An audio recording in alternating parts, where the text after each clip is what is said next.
Tá bom, tá bom. Oiê, pessoal! Estou aqui, como todo dia às 6 horas, para a gente falar sobre a pandemia e os seus desdobramentos, né? Ontem o Átila Yamarino fez mais uma das suas lives esperadas de segunda-feira e ele falou aquilo que nós temos também martelado em outros espaços, né? Não há condição segura para poder voltar à atividade, apesar do governador, desde a semana passada, ter lançado um plano de reabertura, né, do comércio, dos serviços, das atividades do estado de São Paulo, e que, infelizmente, isso vai trazer ainda mais mortes, ainda mais na vida das pessoas.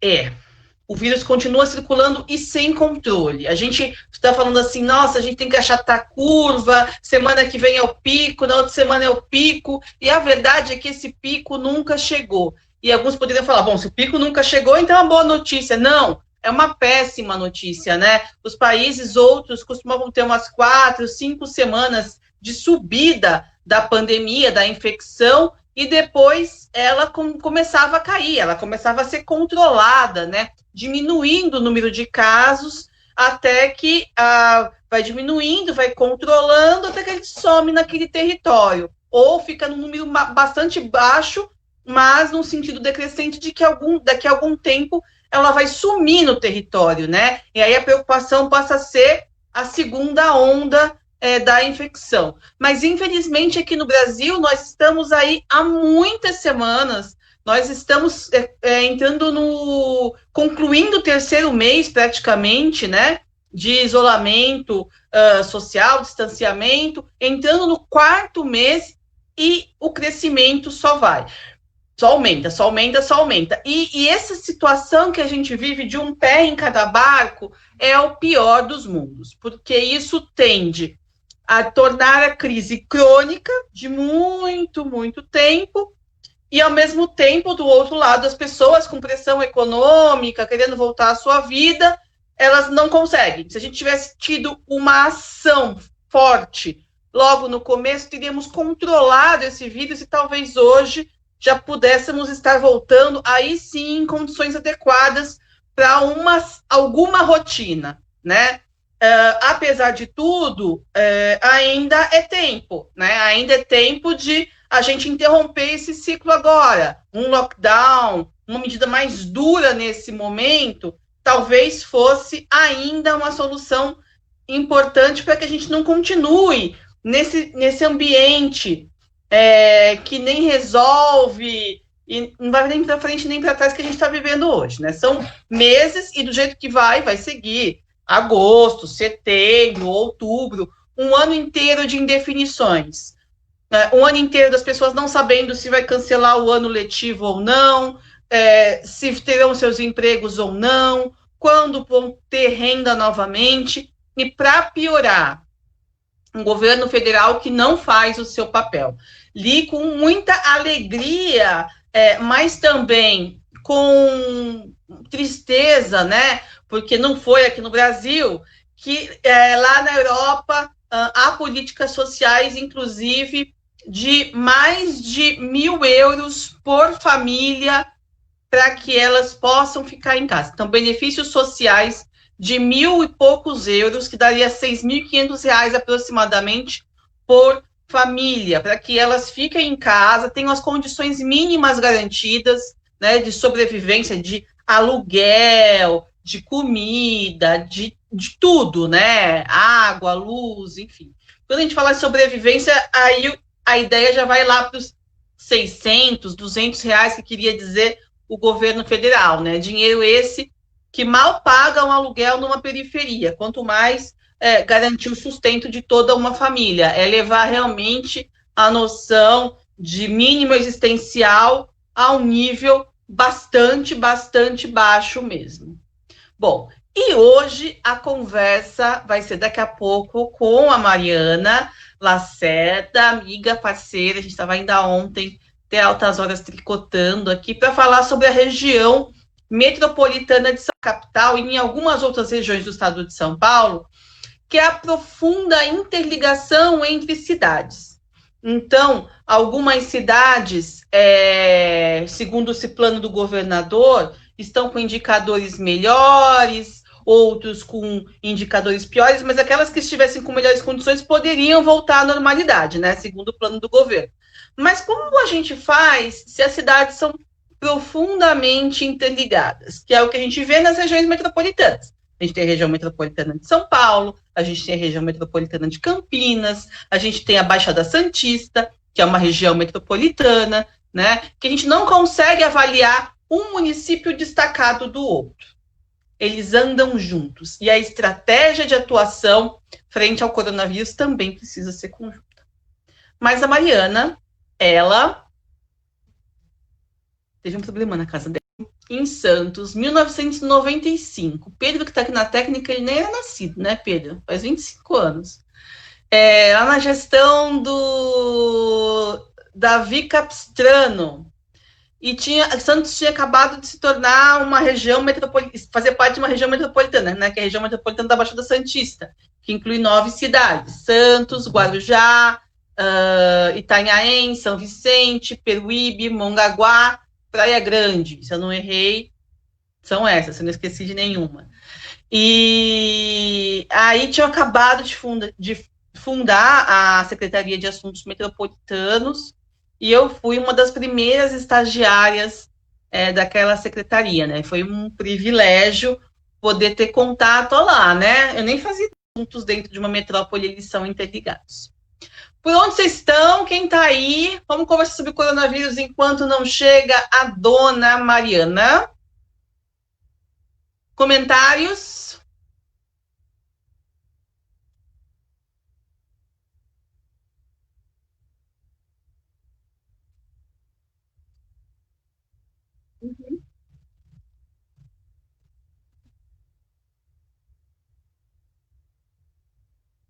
Uhum. Tá bom. Ela tá no improviso danado, então. Mariana acabou de mudar de casa. Ela tá cheia de caixote na casa dela, coitada. Para completar. Pedro, me conta uma coisa. Você já era nascido em 95? Já era nascido em 95, sim, eu nasci em 92. Então tá bom. Então tá bom. Ah, muitas coisas têm acontecido. Entrou? Mari? Ô, Do Breu. amiga! Tô contando pro pessoal aqui que ainda por cima você acabou de mudar de casa, tá tudo tumultuado por aí. Pois é, a gente quase botou fogo na casa tomando banho. E daí. Foram vocês que destruíram a energia? Não, na verdade, assim. Não, o eletricista tá aqui desde do meio da tarde para arrumar.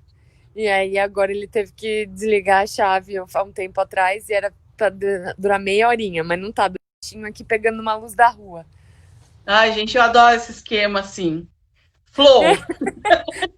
Aí tô até aqui com a minha máscara, ó, porque para entrar em casa com gente em casa, tô com a máscara aqui.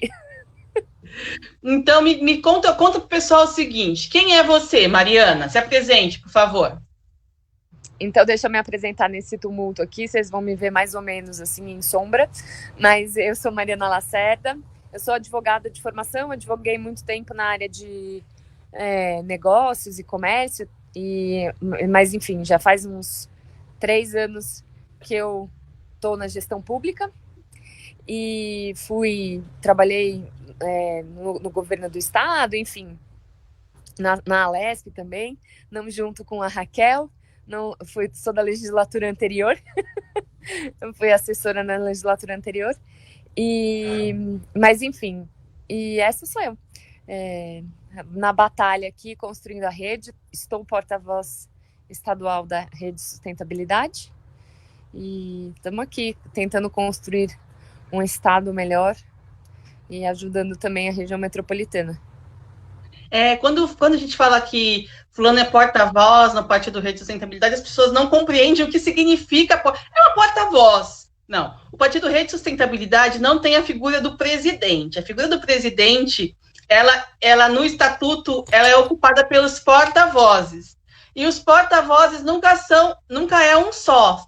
Toda instância municipal, estadual, nacional e distrital tem sempre 2 porta-vozes, necessariamente, um homem e uma mulher. Então, Exato. você é a porta-voz mulher da Rede São Paulo Estado. Isso. E o Giovanni é o porta-voz homem. Homem, exato. Na rede, de fato, a gente tem isso no estatuto, para o TSE, né? O TSE não consegue compreender a gente, então, para o TSE, assume um presidente e uma vice-presidente. Na rede, a gente tem a prática de um assumir um ano e a gente fazer a inversão, né? Então, a gente assume, esse ano o Giovanni está presidente ou vice-presidente, em termos de responsabilidades partidárias, e no ano que vem a gente troca. Mas no dia a dia do partido, a gente de fato trabalha conjuntamente, dividindo as responsabilidades entre nós, né? Estamos aqui em pé de igualdade, não tem essa de presidente e vice-presidente. Nós dois temos a responsabilidade de portar a voz, de fato, desse coletivo, né? Dessa ideia de que a rede é um pouco mais horizontal, nesse sentido. E você tem um trabalho muito grande com a questão da região, do estado inteiro, porque você é porta-voz estadual. A Mariana viaja muito, vive no carro, andando o estado inteiro, para cima e para baixo, conhece todo mundo, mas você tem um compromisso especial com a região metropolitana de São Paulo, né? Como é que você vê que a região metropolitana está vivendo essa situação de pandemia? Então, sabe, eu primeiro preciso fazer uma correção, né? Vivia, tô morrendo de saudade do carro, tô morrendo de saudade da estrada. Nessa pandemia, a gente tá aqui só viajando virtualmente. Tô, assim, já angustiada aqui, né? Realmente, a gente no começo do ano viajou, acho que 5.000 quilômetros nos 2 primeiros meses do ano. Eu, Giovanni, e muitas vezes o Fernando junto conosco, que é nosso coordenador de organização. E eu sou uma apaixonada pela conexão, né? A rede também tem essa ideia de cidades conexão, enfim.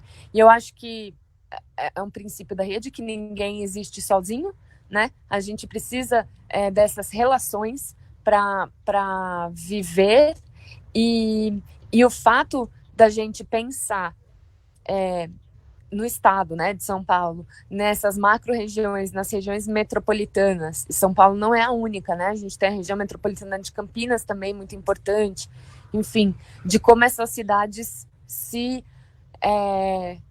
caminham conjuntamente, como elas se articulam política, econômica e socialmente unidas, de modo que a política de uma... enfim, os atos políticos influenciam, né, em toda a região.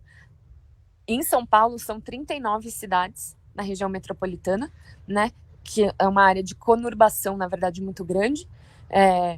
Você tem, por exemplo, na cidade de São Paulo... Quando a gente fala conurbação, é que a gente não percebe quando termina uma cidade e começa a outra, né? Conurbado é quando elas se tocam, as cidades. Exato, são 1.700 Você tem a mesma rua que até aqui Osasco, até aqui São Paulo. Então, e o dado é isso, são 1.700 ruas em São Paulo, que de um lado é São Paulo, do outro lado é outro município. Uau! Então, quando a gente fala de transporte, quando a gente fala de emprego, quando a gente fala de desenvolvimento urbano, e aí, evidentemente, quando a gente vai falar principalmente dos grandes serviços públicos, né, de saneamento, água, enfim, lixo, resíduos sólidos, não dá para a gente tratar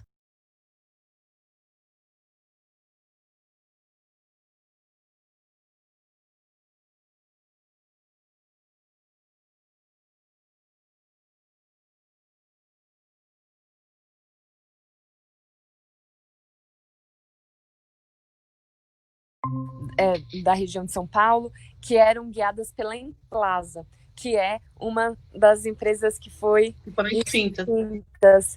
Então, uma das coisas que a gente tem lamentado muito nesse momento da pandemia, inclusive, é a extinção da Emplasa, porque ela era uma empresa pública, mas que fazia o planejamento justamente, tinha esse mapeamento e essa função, né?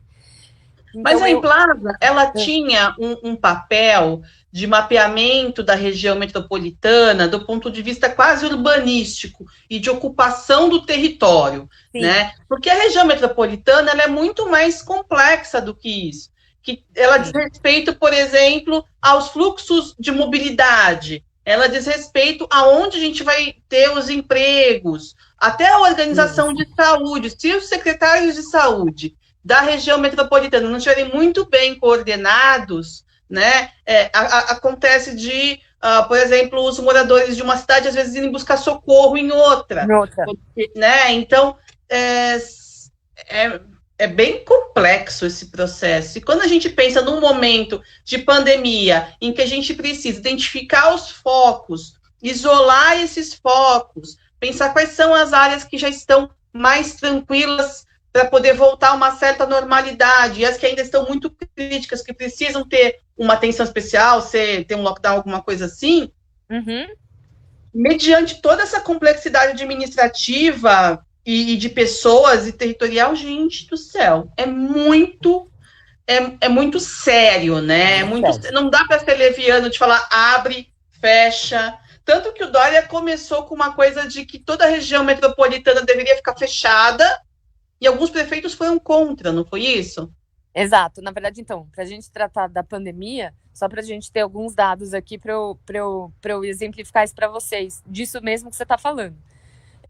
A gente já sabe que na cidade de São Paulo, alguns doentes da cidade de São Paulo teve um acordo, ou enfim, foram atendidos, foram removidos para hospitais em Carapicuíba.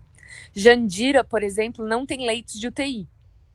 Então, quando a gente tem ouvido aí os números sobre a pandemia na Grande São Paulo, tem municípios que a gente não tem controle, porque eles simplesmente, de fato, não. Jandira, por exemplo, não tem UTI. As pessoas precisam recorrer a Carapicuíba ou a Itapevi, porque ali você não sabe quando começa uma, quando termina a outra mesmo, e a Jandira está incrustadinha ali. Então, não tem como a gente pensar nisso, e principalmente nesse tratamento da pandemia, nesse momento de regulação, eu não vejo como a gente tratar essas cidades de forma isolada. Por quê? Primeiro, porque a gente vai ter essa questão, né? A gente fecha o comércio, mas os empregados estão na outra cidade. Essa é uma primeira questão. A gente faz um tratamento municipal e um dos nossos itens de avaliação para o controle da pandemia é leito de UTI e controle do município. Se esse município não tem controle, se esse município não tem leito de UTI, qual é o parâmetro que a gente está utilizando? Então, muitas vezes, esses parâmetros também são analisados de forma unificada dentro da Grande São Paulo, né? Como eu disse, Jandira não tem UTI, São Paulo já transferiu pacientes dela para Carapicuíba. Então, se eu não estou enganada, tá? Eu posso estar a Baixada Santista acontece o mesmo. Algumas cidades não têm hospitais, não têm UTI, porque é isso, né? Não faz sentido você ter alta complexidade em todas as cidades. Ela tem que ter um número mínimo de habitantes, e aí você escolhe algumas cidades que vão ser polo e centros de referência de outras, porque é preciso ter uma certa escala para você manter os serviços. O que nesse momento de pandemia bagunçou tudo. Grandemente. Exato. Então, assim, aliás, também a região de Santos também contava com a agência de fomento, né? A agência da região metropolitana de Santos. E eles, essa ideia da gente pensar essas áreas integradas, portanto, assim, no anúncio do lockdown, né, da semana passada, do lockdown não, porque o anúncio justamente foi de não ter lockdown, mas da gente ter colocado o município de São Paulo como uma ilha laranja no meio de um mar vermelho, utilizando como critério disso o fato de que São Paulo tem UTIs e está tranquilo, na verdade não está tranquilo, porque essas UTIs de São Paulo serão usadas por esses municípios. Então, assim, em termos de parâmetros, a gente fica desguarnecido, digamos assim. E em termos de viabilidade, de tratamento diferenciado de uma para outra, também a gente fica bastante complicado. Um dos motivos da gente tratar as regiões por cores e por faseamento, no meu entender, é também criar barreiras sanitárias para que a coisa não entre onde está tranquilo. Então, mas para ter barreira sanitária, precisaria ter pessoas monitorando se tem gente entrando com febre, eu precisaria ter os testes, eu precisaria ter busca ativa dos contaminados, das pessoas que entrou em contato. Exato. Barreira sanitária é tudo que a gente quer, mas está difícil. Mas está difícil. E como que você faz barreira sanitária? Bom, já tem toda essa dificuldade de viabilidade de recursos, mas pensando primeiro na ideia, né? Como que você faz barreira sanitária, como que você faz classificações diferentes de faseamento num ambiente em que você não tem como fasear, não tem como fazer barreira. Não, é virtualmente impossível que eu tenha a possibilidade de abrir comércio e escritórios em São Paulo e não contar com a população flutuante que vem das cidades da Grande São Paulo e que são os trabalhadores. Eles não são isolados, eles são profundamente misturados e interdependentes para tudo. O consumo vai de um lugar para o outro, né? O trabalho vai de um lugar. A gente sabe que é nas franjas da cidade, nas cidades menores, como você disse, Carapicuíba, Jandira, onde estão os trabalhadores operacionais que trabalham, por exemplo, nos mercados, nos comércios. Então, abriu aqui, se automaticamente ativou lá, né? Exato. E o contrário também, não tem como. Exato. E assim, a gente tem questões que no dia a dia são bastante complexas. Por exemplo, essa semana ou semana passada, na pandemia, minha noção de tempo, confesso, está bastante prejudicada. Mas na semana passada a gente teve uma decisão, por exemplo, do Bruno Covas, que de forma unilateral cancelou a autorização de uma série de linhas de ônibus metropolitanos, né, que fazem a conexão entre esses municípios. A MTU é estadual, mas as autorizações vêm dos municípios, né, vêm das prefeituras para essa circulação dessas linhas. E, por exemplo, o Bruno Covas cancelou uma série de linhas afetando Poá, Guarulhos, Taboão da Serra. Qual que é a intenção? É cortar a conexão, entre aspas, entre os municípios para evitar contaminação? Então, eu confesso que eu estou levantando isso com o pessoal aqui da região metropolitana, a gente está unido para fazer essa mobilização. A gente não consegue entender a racionalidade disso, se tem a ver com a pandemia ou se tem a ver com uma reorganização urbana num momento péssimo para se fazer isso. O fato o Estado não foi consultado e é uma decisão administrativa de um município que afeta todos os outros, e em termos de pandemia, por exemplo, é uma tragédia, porque gente que viria a trabalho de Taboão da Serra para São Paulo para trabalhar nesses comércios, nesses espaços que mesmo nos essenciais, vamos desconsiderar essa coisa que a gente está na fase 2. Vamos falar dos serviços essenciais, né?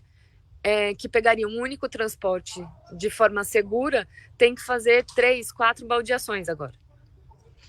O risco de contaminação aumenta, e se essas pessoas, até para os municípios serem menores e não terem acesso à saúde, precisarem de assistência médica, também fica muito prejudicado, né? É essa noção de mundos com fronteiras, assim, e que acaba afetando somente as pessoas que dependem de transporte coletivo, né? Ai, Sim. que complexo.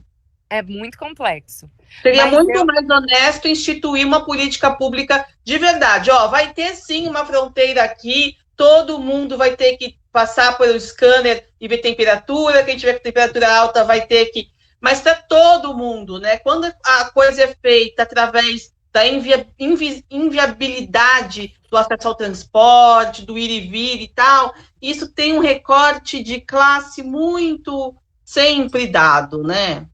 sem cuidado, sem cuidado. E é uma prática que a gente tem de desconsiderar as outras vivências, né? Pensando sempre no mundo como esses estamentos então você anda de carro e tal, né? Então eu me lembro até, você comentou que eu viajo muito. Então, no final do ano passado, começo desse ano, a gente estava nas fases das conferências municipais para a constituição dos diretórios, né? E comissões municipais provisórias, diretórios que na rede se chamam ELOS. Então, eu participei da constituição da maioria desses lugares, né? E eu me lembro que quando eu fui a Poá fazer a reunião, eu falei com o porta-voz de lá e falei, não, você me pega na estação? Ele falou, mas você vem de trem? Eu falei, lógico. E então fui de trem, ele me pegou na estação e tal. Daí ele falou pra mim, outro dia eu encontrei com ele na Lesp, ele me disse, depois que você falou que você vinha de trem, que você foi de trem pra lá pra nossa reunião, eu comecei a vir de trem e é muito melhor, porque vem vazio. E eu falei, sim, porque você tá indo no contrafluxo, né? No dia que eu fui pra Poá, era à noite, eu peguei o pico da linha Coral, que realmente é desumano. Então, a gente não frequentar também esses lugares que faz a gente perder essa percepção dessa mobilidade que a gente tem entre essas cidades, sabe? Não é eventual. A linha Coral da CPTM, que é a linha que vai para Guaianazes e vai a Poá, enfim, e vai lá para esse lado nordeste aí da Grande São Paulo, assim, você chega na plataforma e a gente dá muita risada, porque você entra no trem, quer você queira, quer não. Né? Quem já andou nas linhas do horário de pico sabe como é isso. Eu que sou baixinha, nunca alcanço as coisas, fico só cheirando a axila de todo mundo que está em volta. É terrível, é terrível. É terrível, é terrível.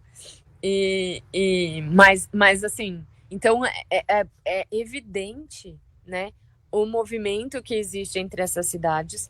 É evidente que a gente caçar licença, por exemplo, de transporte, que dentro da pandemia, que a gente já viu o que aconteceu com o rodízio. Eu entendo, a gente até, né, Raquel, a gente já conversou várias vezes como deve ser difícil estar nessa posição, nesse momento, precisando fazer coisas, e eu tenho a impressão de que muitas vezes descobrindo nesse momento a inviabilidade, né, da cidade, assim, né? Nesse momento que ficou claro, talvez para os burocratas, como a cidade não tem eu isolar setores. Então, a primeira tentativa de isolamento das avenidas criou um caos, porque as pessoas saem de São Miguel, saem de Poá. Os burocratas estão descobrindo que a cidade é complexa, que a sociedade é complexa, gente, que não tem solução fácil, porque quando chega na época de eleição é muito simples, é só fazer isso. Não tem nada simples, amigo. Nada é simples. Quem vem com uma solução simples, normalmente está complicado o negócio. Tá te enganando, né? E tantas vezes as coisas que a gente tem repisado tanto, né? A gente fala em nome da rede como um todo, mas de muitos setores, assim, falando desse urbanismo desordenado de São Paulo, da gente falando de transporte na verdade, de ocupação do solo como solução do problema de transporte, de falar que a gente precisa de emprego nas pontas, de residências nos centros. Mas, Mari, você que está olhando para um monte de coisa, teve alguma ação realizada nesse último período na região metropolitana que você diria, aqui alguém conseguiu fazer alguma coisa coordenada? Ou tem algum exemplo, não, às vezes não na nossa, mas em alguma outra? Tá feio. Tá feio. Eu vejo o seguinte, eu vejo que há uma tentativa e agora, assim, a pandemia está escancarando algumas coisas e fazendo com que as pessoas percebam a importância de alguns assuntos e de algumas coordenações. Então, o que eu tenho visto, na verdade, de positivo nesse sentido é sim não tanto por parte dos governos, mas muito por parte da pressão popular e da tentativa, da vontade, enfim, de uma avaliação mais complexa. Desde setores mais tradicionais, mais conservadores, enfim, tenho visto muita gente do governo anterior, no estado de São Paulo, que a gente, enfim, aqui no MICAP tenho altas críticas, apesar de ter integrado o governo anterior, tenho altas críticas, mas, enfim, mantive muito boas relações com gente do lado de lá, digamos assim, de efetivamente perceber a importância dessa solução integrada. Acho que uma das primeiras ações, uma das únicas ações que eu posso mencionar isso para você como uma coisa positiva, eu acho, foi que o Dória entendeu que ele tem que reativar a Secretaria do Planejamento. Pode parecer uma coisa besta e uma coisa que a gente não entende qual é a função, mas era a Secretaria do Planejamento a responsável pela integração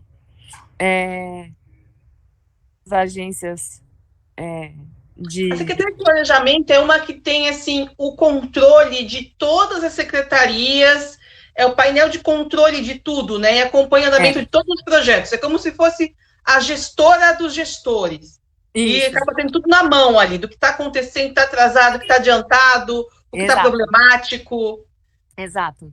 E a gente costuma achar que, tudo bem, né? Enfim, desnecessária. Ela não...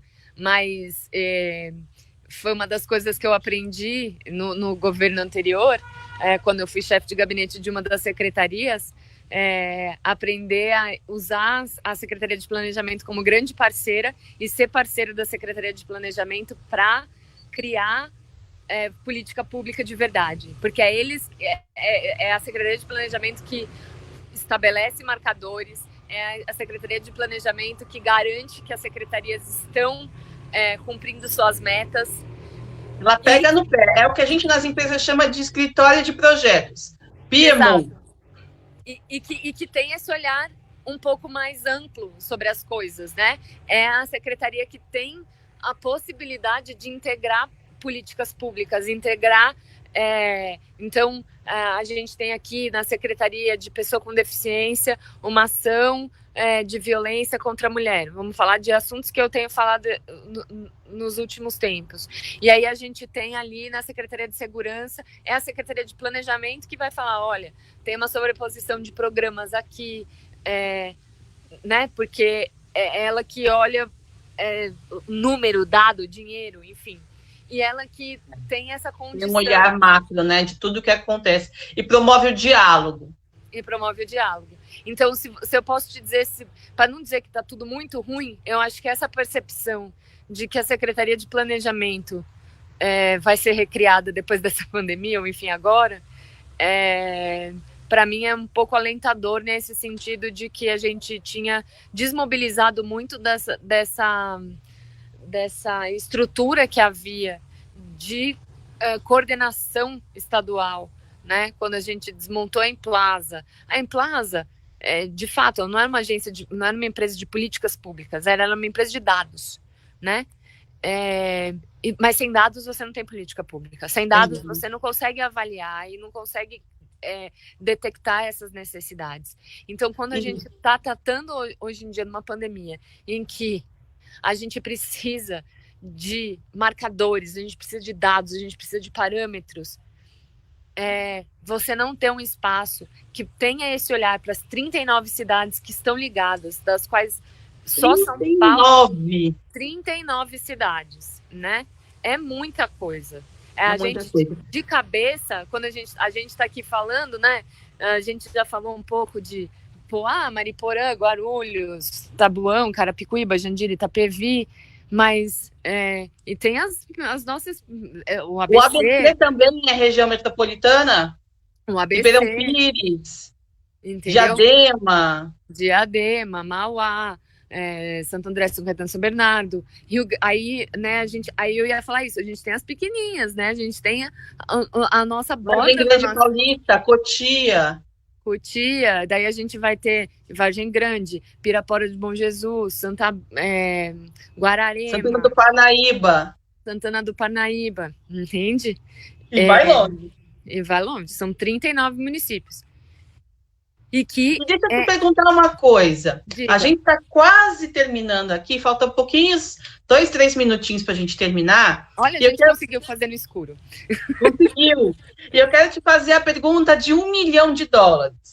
Esse ano é ano de eleição municipal. O que a gente tem que levar em consideração na escolha, seja dos prefeitos, seja dos vereadores, para que a gente veja se esses candidatos, seja aqui na Grande São Paulo ou no interior, na região de Ribeirão Preto, na Baixada Santista, na região de Campinas, se eles estão preocupados com a integração, né? Como a gente pode, como eleitor, como agente político nesse processo, colaborar de alguma maneira para escolher pessoas que estejam atentas de que o mundo é complexo e que os municípios não são isolados. Bom, em primeiro lugar, eu tenho que dizer sempre, em qualquer situação, você que está ouvindo aí de qualquer filiação partidária, ideológica, que quer que seja, investigue aquele candidato que apareça para você. Investigue não só, a gente está nessa mania que investiga, a gente tem que ir lá ver quantos processos tem e tal. Isso é importante, é óbvio. Mas tô falando além disso. Além disso, debata com ele, ache as redes sociais, converse com as pessoas, manifeste a sua preocupação e sempre, né? Se coloca na vida pública, se coloca para servir a população. Então, eu entendo que esteja pronto para cobrar e não, de novo, também acho que são palavras que a gente usa sempre e que estão perdendo a dimensão, né? Cobrar, a gente também acha que é ir na rede social ficar xingando as pessoas. Não é isso. Discuta, veja os planos, veja os projetos de lei, veja o que ele propõe e dialogue com essa pessoa.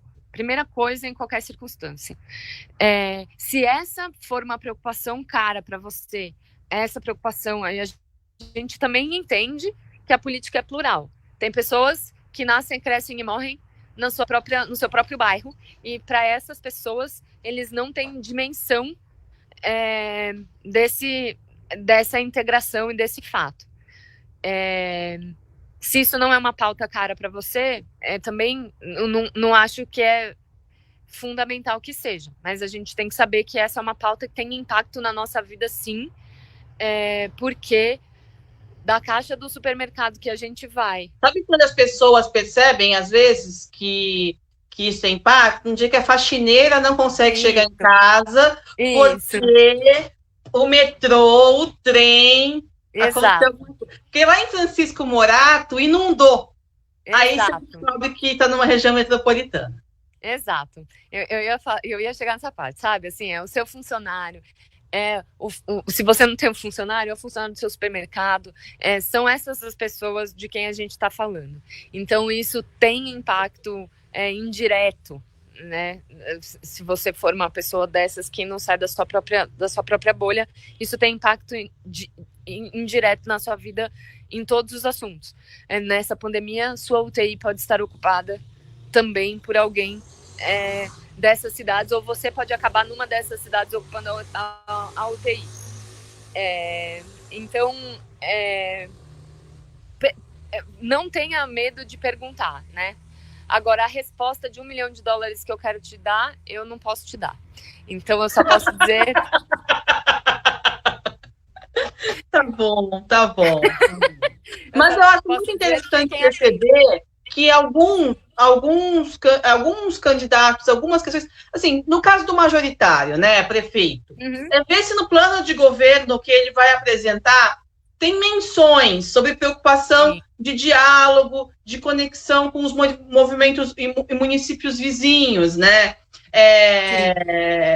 E os candidatos a vereador também. O vereador é uma coisa bem pontual, às vezes tem pessoas que têm pautas muito específicas. Minha pauta são os animais, né? Minha pauta não é a mobilidade, a cidade, a conexão, mas é preciso tentar que essa pauta, que é tão geral, às vezes as pessoas deixam em segundo plano, como se elas fossem menos importantes. Eu procuro alguma coisa mais próxima, identitária, emocional, e as questões mais burocráticas, né, mais do planejamento, elas vão ficando e sendo esquecidas. E nós precisamos, e aí tem vários exemplos de vários candidatos, já tivemos excelentes vereadores já no passado, preocupados com o plano diretor, com urbanismo, com mobilidade, né, e teremos de novo outros grandes candidatos. Então, as pessoas lembrarem que candidatos que defendem, se preocupam, se dedicam à questão da ocupação do solo,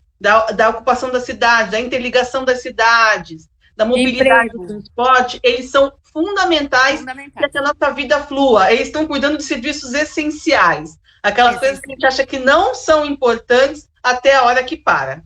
É isso, né? Eu acho engraçado como realmente a política municipal, ela é sempre tomada por essas pautas bem prementes, né? Saúde, habitação, segurança, educação. E a gente esquece que tem uma série de questões aí de desenvolvimento econômico, trabalho, que são pautas mais áridas, são pautas mais... Tem graça mesmo. Mas são essas as pessoas que estão olhando para isso também, porque essas pautas dependem dessa articulação desses municípios, dependem. Isso é muito importante, a gente olhar para essa população. Existe uma população flutuante nesses municípios, gente que mora num, trabalha no outro, vota no outro, vive socialmente no outro, né? E isso é muito importante. Querida, queria só agradecer você que fez esse esforço enorme de fazer uma live à luz da lua. À luz da lua, uma lua do condomínio aqui do lado. A lua urbana. Obrigada mesmo, aprendi muito com você. E vamos continuar lembrando que o território, a cidade, ela importa muito para a gente ter qualidade de vida. Começa aí a qualidade de vida, né?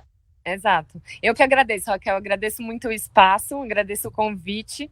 Acho muito importante a gente debater sobre essas questões. Acho importante a gente jogar a luz nessas questões, nesse momento em que essas questões estão sendo colocadas na nossa cara, né, por conta de uma pandemia que não tem nada de bom que venha dela. A gente só pode tentar transformar o mínimo das coisas em oportunidade de melhoria interna e, enfim, né, para nós. Então, se ela está jogando essa luz nesse espaço, vamos nessa necessidade de articulação. Eu acho que a gente tem mesmo aqui espalhar essa ideia aí, essa preocupação nas pessoas, para que as pessoas tenham isso em mente nesse ano, que é um ano tão importante. Está sempre sequestrada, né, a eleição municipal quando não está nos assuntos mais básicos, sequestradas pela agenda federal aí, né, sequestrada pelas questões maiores. A gente já está vivendo a campanha de 24, agora em 20, antes de discutir as questões da cidade, estamos aí discutindo, né, o Brasil, que é muito importante a gente também não perder o foco, mas ter esse espaço para a gente discutir as questões aqui, do aqui e agora, para a gente poder resolver esse imbróglio que a gente está metido, é muito bom. Então, agradeço muito o espaço. Obrigada, Mori. Beijo, boa noite. Beijo, boa noite.